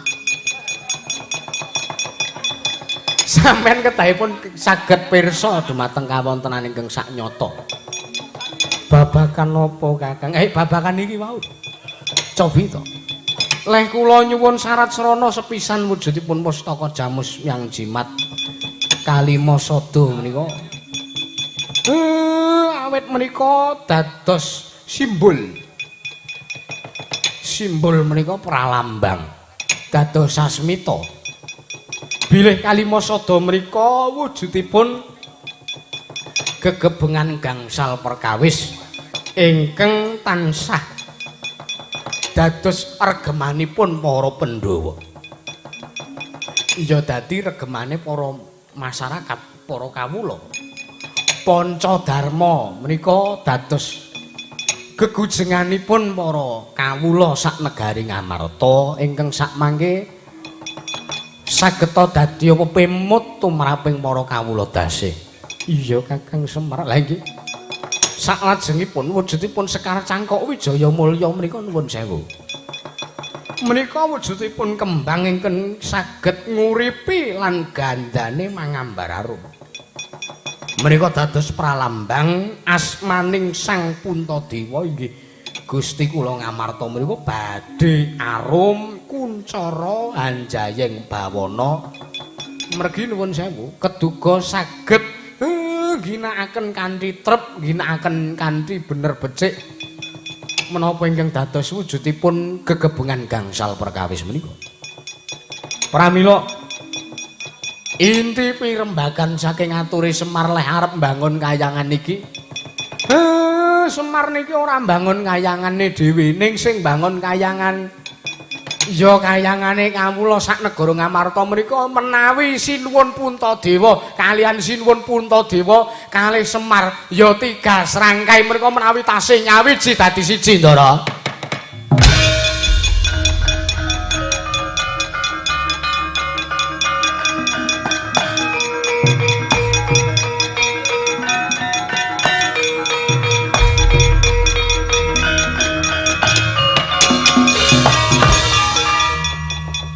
Ngaturake panuwun wis cumeplo ngrasane atine Puntadewa dene sak mengko ndak rasa wis kasembadan apa kang dadi panjangkane Kakang Semar. Ha nggih nek kula pun matur ngaten iki sampean kedahipun priksa kedah kados pundi tindake lan kedah kados pundi anggen sampean mernata sangganing para kawula dasih dipun caketi dicedhaki kanane para kawula sinuwun njaluk pamit Kakang.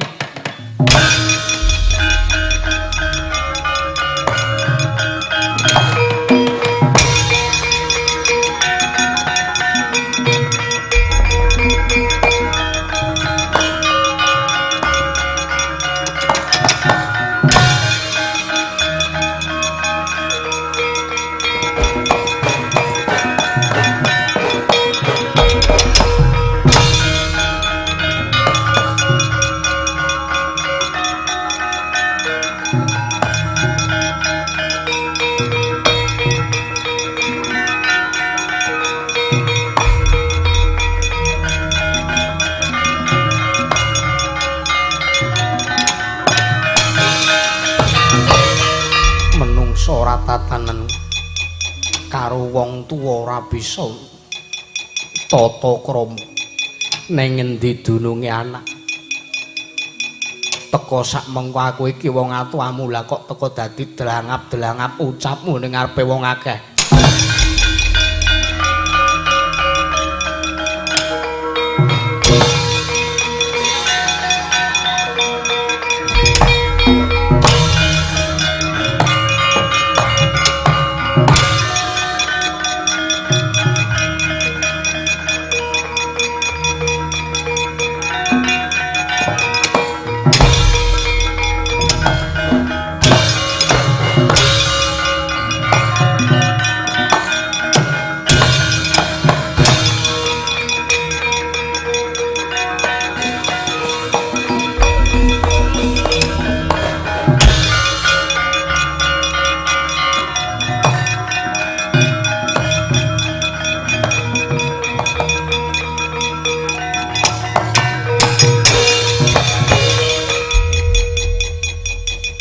Ndara?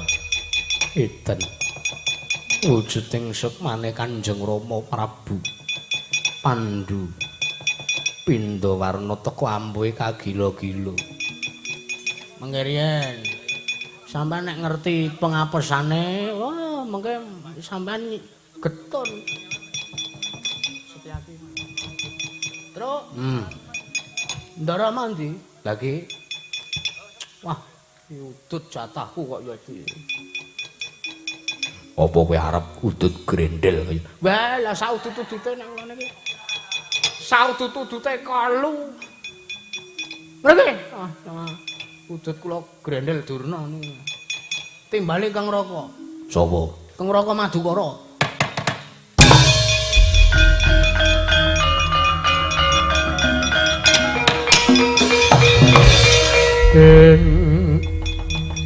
Setyake tinunggul katanira kang tumandang setyane iku garwane rawa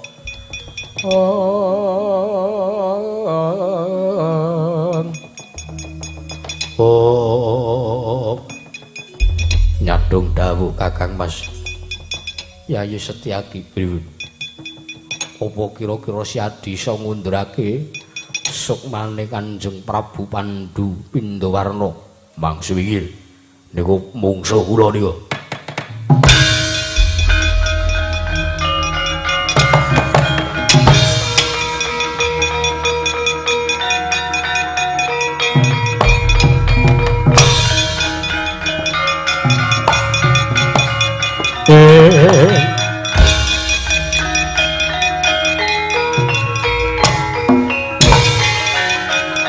Waduh.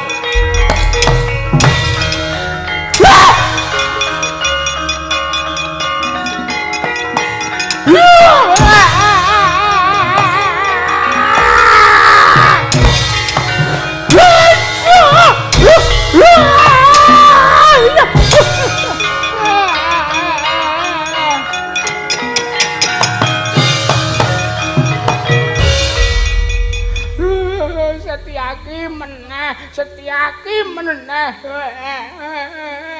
Bali ya Bali aku Bali ora bali tak sabut kowe pecah sinamu iya aku Bali aku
Anjabala para Pandhawa mya gumulung mangung siring prasata Kurawa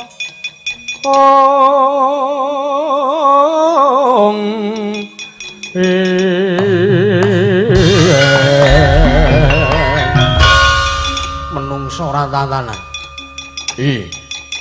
Semar kon murungke lembangon kayangan Puntadewa kon masrahke wujude Pustaka Jamus yang jimat Kalimasada mudhar. Wah! Wah! Wah! Wah! Wah! Wah! Wah! Wah!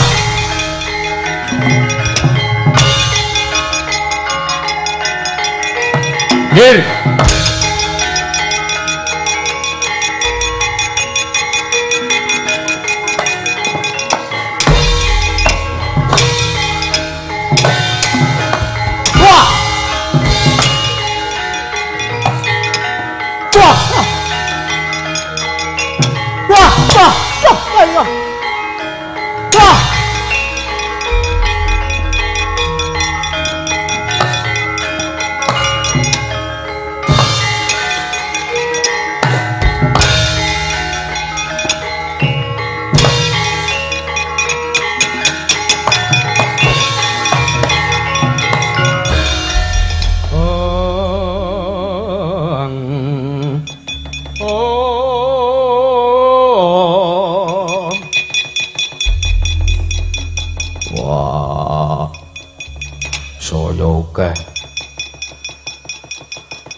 sing ora nrimake malata sawang suwa kene Duryudana kakangku.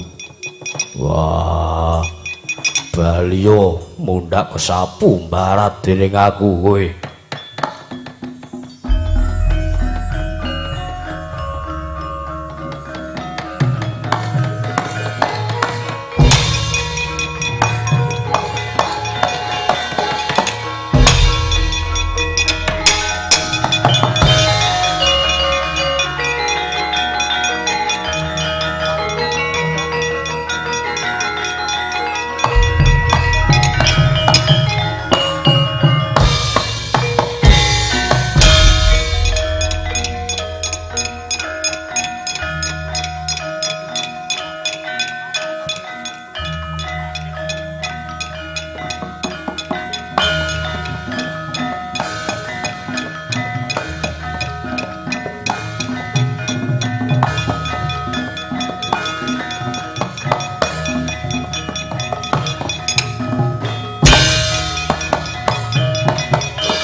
Wungu.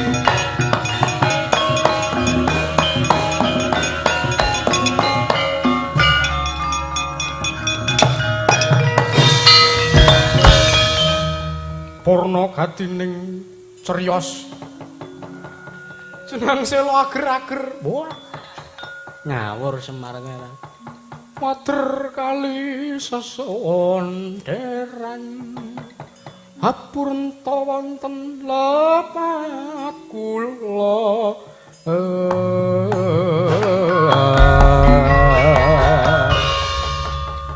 satri gumunung mangrembak ing wadya Antarja mijil, Antarja bijil.